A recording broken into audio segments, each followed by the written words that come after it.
அனைவருக்கும் துர்காதேவி சரணம் YouTube channel சார்பாக இனிய வணக்கங்கள். முருகப்பெருமானுக்குரிய ஆயுதமாக இருப்பதுதான் இந்த வேல். தீய சக்திகளின் அம்சமான அரக்கர்களை எல்லாம் ஒழித்து நன்மைகளை அருளும் அந்த வேல் முருகனின் அம்சமாகவே பாவிக்கப்பட்டு வணங்கப்படுகின்றது. கோயில்களில் செய்யப்படும் வேல் வழிபாட்டை போலவே நம்மளுடைய இல்லங்களிலும் சிறிய அளவில் வேல் வைத்து வழிபாடு செய்யும் முறையை பல காலமாக பின்பற்றி வந்தாலும் வெகு ஒரு சிலரே இந்த வேல் வழிபாடு பூஜை முறையை அறிந்திருக்கின்றனர். ஆனாலும் முருகனுக்குரிய அந்த வேல் வழிபாட்டை நமது இல்லங்களிலும் செய்யும் முறை குறித்தும் அதனால் நமக்கு ஏற்படும் நன்மைகள் என்ன என்பதை பற்றியும் இந்த பதிவில் நீங்கள் தெரிந்து கொள்ளலாம். வீடியோவை முழுவதுமாக பாருங்க ஃப்ரெண்ட்ஸ். அன்பான நண்பர்களே, பதிவுக்குள்ள போறதுக்கு முன்னாடி நம்ம சேனலை சப்ஸ்கிரைப் பண்ணிக்கோங்க.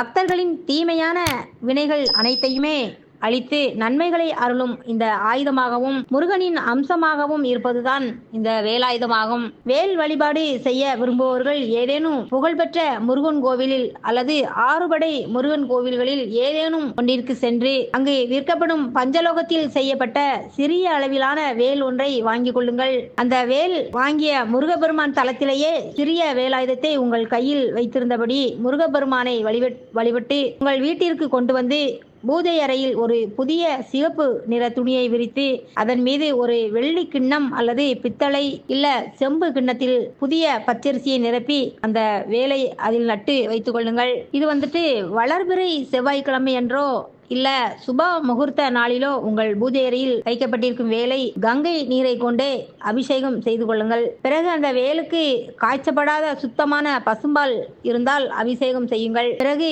சாதாரண நீரை கொண்டு வேலுக்கு அபிஷேகம் செய்யும் போது அதை தூய்மைப்படுத்திக் கொள்ளலாம். அதன் பின்னர் அந்த வேலையை ஒரு தூய்மையான துணி கொண்டு துடைத்து மீண்டும் வெள்ளி கிண்ணத்தில் புதிய பச்சரிசி போட்டு நிரப்பி அதில் அந்த வேலை நட்டு வைத்துக் கொள்ளுங்கள்.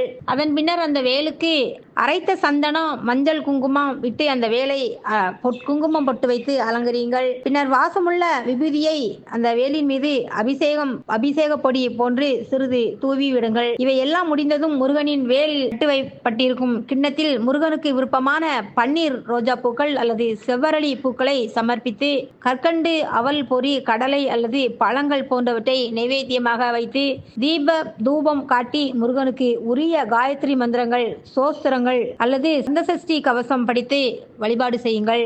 இந்த பதிவில் கூறியபடி முருகனுக்கு இந்த வேல் வழிபாடை அபிஷேகம் மற்றும் பூஜைகளை வீட்டில் 21 நாட்கள் திட சுத்தத்துடன் உடல் மனம் ஆன்மா ஆகியவற்றின் திரிகாரண சுத்தியுடன் செய்து வருவதால் உங்களுக்கு ஏற்பட்டிருக்கும் எத்தகைய பிரச்சனைகளும் தீர்வதற்கான வழி பிறக்கும் என்றே சொல்லலாம். மேலும் தொழில் வியாபாரம் அல்லது இன்ன பிற விஷயங்களிலும் எதிர்களால் ஏற்படும் தொல்லைகள் நீங்கும்.